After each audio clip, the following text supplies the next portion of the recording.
మేరక ఈ సేవ మేరక గ్రామ సభల మేరక అన్నిటికీ ఎక్కడ అప్లికేషన్ వచ్చినా మేము తీసుకొని పరిశీలన చేసి ఎగ్జామిన్ చేసి స్క్రూటినైజ్ చేసి రాష్ట్రంలో ఎలిజిబుల్ ఇచ్చిన వాళ్ళకి అర్హత వాళ్ళందరికీ రేషన్ కార్డు ఇవ్వబోతున్నాం.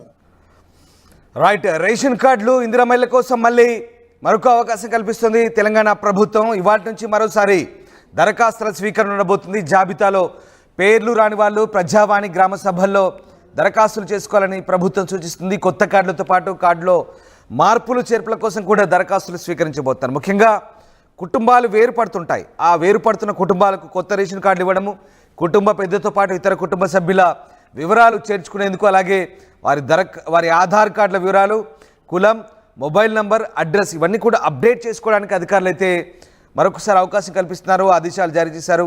గ్రామ సభల్లోనే పథకాలకు ఈ లబ్ధిదారుల ఎంపిక ఉండబోతుంది. సో మొత్తం మీద తెలంగాణ ప్రభుత్వం మరొక బిగ్ అప్డేట్ అయితే ఇచ్చింది రేషన్ కార్డులకు సంబంధించి, అలాగే ఇందిరా మహిళలకు సంబంధించి.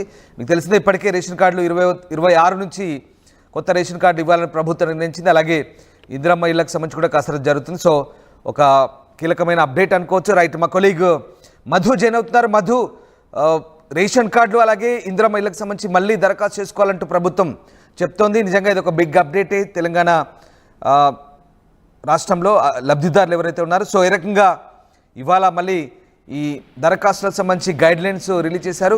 సిఎస్ జారీ చేసిన సర్క్యులర్లో ఏముంది? ఎగ్జాక్ట్, కలెక్టర్లకు ఆదేశాలు జారీ చేశారు సిఎస్ శాంతకుమారి. ఎందుకంటే గతంలో ఎవరైతే అప్లికేషన్ పెట్టుకోలేదో వారికి మరొక ఛాన్స్ ఇవ్వాలనేటువంటి దిశగా రాష్ట్ర ప్రభుత్వం నిర్ణయం తీసుకోవడం జరిగింది. ఈ రోజు నుంచి 24 తారీఖు వరకు, అంటే 21, 22, 23, 24 ఈ 4 రోజులు గ్రామ సభలు ఉంటాయి. గ్రామ సభల ద్వారా అర్హులను ఎంపిక కోసం వారి నుంచి అప్లికేషన్ తీసుకోవడానికి మరొకసారి అవకాశం ఇవ్వాలనేటువంటిది ప్రభుత్వం నిర్ణయం తీసుకుంది. కొత్త రేషన్ కార్డు, ఇందిరమ్మ ఇల్లు, తర్వాత ఆత్మీయ భరోసా, వీటన్నిటికి సంబంధించినటువంటి విషయంలో ఒక క్లారిటీ రానుంది. కాబట్టి ఈ అప్లై చేసుకోవాలనేటువంటి వారి కోసం, మార్పులు చేర్పులు చేసుకోవాలనుకుంటున్నటువంటి వారు, కుటుంబం నుంచి విడిపోయి సపరేట్ గా ఉండాలనుకుంటున్నటువంటి, జీవించాలనుకుంటున్నటువంటి వారి కోసం కూడా ప్రత్యేకంగా రేషన్ కార్డులు ఇవ్వాలి, వారిని కూడా పరిగణలోకి తీసుకోవాలి ప్రత్యేక కుటుంబంగా అనేటువంటిది ప్రభుత్వం భావిస్తా ఉంది. అందులో భాగంగానే వారికి అవకాశం కల్పించాలనుకుంటుంది. మొత్తం జరిగేటువంటి 4 రోజులు జరిగే గ్రామ సభల్లో వారి నుంచి అప్లికేషన్లు తీసుకుంటారు, మరి పరిశీలనలో కూడా తీసుకుంటారు. కేవలం ఇదే కాదు, గతంలో ప్రజాపాలన అభయహస్తం పేరిట తీసుకున్న అప్లికేషన్లు కానీ, మీ సేవలో తీసుకున్న అప్లికేషన్లు, మళ్ళీ గత ప్రభుత్వంలో ఉన్నటువంటి పెండింగ్ సంబంధించినటువంటివి కానీ, ఇప్పుడు మళ్ళీ తీసుకున్నటువంటి అప్లికేషన్లు అన్ని పరిగణలోకి తీసుకుంటామంటుంది రాష్ట్ర ప్రభుత్వం. ఇది నిరంతర ప్రక్రియ అని చెప్తా ఉన్నారు. దీంతో పాటు ఇందిరమ్మ ఆత్మీయ భరోసా కింద కూలీలకు ఇచ్చేటువంటి వివరాలు, వీటన్నిటికీ కూడా గ్రామ సభల ద్వారా వివరాలు సేకరిస్తారు. యాక్చువల్ గా ఇప్పటికీ ఇది 3వసారి రాష్ట్ర ప్రభుత్వం అప్లికేషన్లు తీసుకోవడం మనం చూసాం.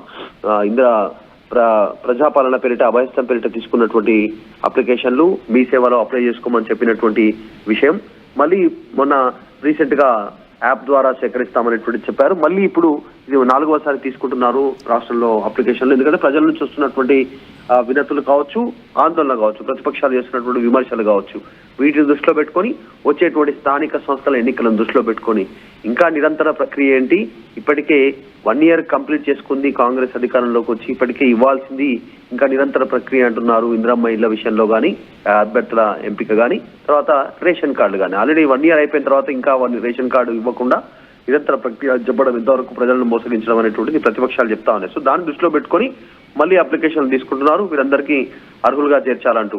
ఒకవేళ అడ్రస్ మారినటువంటి వారిని అడ్రస్ మార్చుకోవడానికి, కుటుంబ సభ్యుల వివరాలు యాడ్ చేసుకోవడానికి, కొత్తగా 10 సంవత్సరాల నుంచి రేషన్ కార్డులు లేవంటున్నారు కాబట్టి ఇప్పటికే చాలా మందికి పెళ్లిళ్ళు అయ్యాయి, వారికి పిల్లలు పుట్టారు. సో వారందరి పేర్లు కూడా యాడ్ చేసుకోవడానికి, ఉమ్మడి కుటుంబం నుంచి విడిపోయి సపరేట్ గా ఉంటున్నటువంటి వారికి సపరేట్ గా కార్డు అప్లై చేసుకోవడానికి వీరందరినీ అవకాశం కల్పిస్తూ రాష్ట్ర ప్రభుత్వం అయితే నిర్ణయం తీసుకోవడం జరిగింది. మొన్న జరిగినటువంటి కులగణన సందర్భంగా కూడా ఎవరికి రేషన్ కార్డు లేదు, ఎవరు కుటుంబం నుంచి విడిపోయారు, సొంత జాగాలున్నాయి, ఎవరికి ఇల్లు కట్టుకోవడానికి ఇందిరమ్మ ఇళ్ల పేరిట అర్హులు ఉన్నారు. మొదటి ఫేజ్ లో ఇల్లు సొంత జాగా ఉన్న వారికి ఇల్లు కట్టుకోవడానికి 5 లక్షలు ఇస్తామని రాష్ట్ర ప్రభుత్వం చెప్పింది. కాబట్టి ఈ మొదటి విడత కింద ఉన్నటువంటి అర్హులు ఎవరు, వీటన్నిటి వివరాలు సేకరించింది. సో దానిలో భాగంగానే మరొక్కసారి ఇటు రేషన్, ఇటు ఇందిరమ్మ ఇళ్ల కోసము, ఇందిరమ్మ ఆత్మీయ భరోసాకు సంబంధించినటువంటి విషయాలపైన గ్రామ సభ జరుగుతూ ఉంది. మరొకసారి అప్లికేషన్ తీసుకోండి రాష్ట్ర ప్రభుత్వం. రామ్, రైట్, ఇక్కడ మధు ఒక ఇంట్రెస్టింగ్ పాయింట్, 1994కు ముందు ఇల్లు పొందిన వారు ఎవరైతే ఉన్నారో వాళ్ళందరికీ కూడా మళ్ళీ అవకాశం కల్పించబోతుంది ప్రభుత్వం. అట్ ద సేమ్ టైం 2004లో వైఎస్ఆర్ ప్రభుత్వం ఉన్నప్పుడు, రాజశేఖర రెడ్డి ప్రభుత్వం ఉన్నప్పుడు శాచురేషన్ పద్ధతిలో ఇచ్చినటువంటి ఇల్లు వాటికి మాత్రం ఇవ్వొద్దని డిసైడ్ అయింది. ఎందుకంటే ఆ 94 ముందు ఏదైతే ఉన్నాయో అవన్నీ కూడా 30 ఏళ్ళు దాటాయి, పెంకుటిల్లుగా మారిపోయి దాదాపు శిథిలావస్థకు వచ్చాయి. సో వాటికి మాత్రం అవకాశం కల్పించాలని ప్రభుత్వం ఇక్కడ భావిస్తోంది. సో 19 లక్షల ఇల్లు ఏవైతే రాజశేఖర రెడ్డి ఇచ్చారో వాటిని మాత్రం ఆధార్ నెంబర్ ఆధారంగా లేదా ఆయా వివరాల ఆధారంగా ఖచ్చితంగా వాటిని పక్కన పెట్టాలని ఆలోచిస్తుంది. సో 94 ముందు ఎవరైతే ఉన్నారో వాళ్ళు మాత్రం దరఖాస్తు చేసుకోవచ్చు అన్నది ఒక ఇంట్రెస్టింగ్ పాయింట్. సో ఆ రకంగా పాత వారికి కూడా మళ్ళీ అవకాశం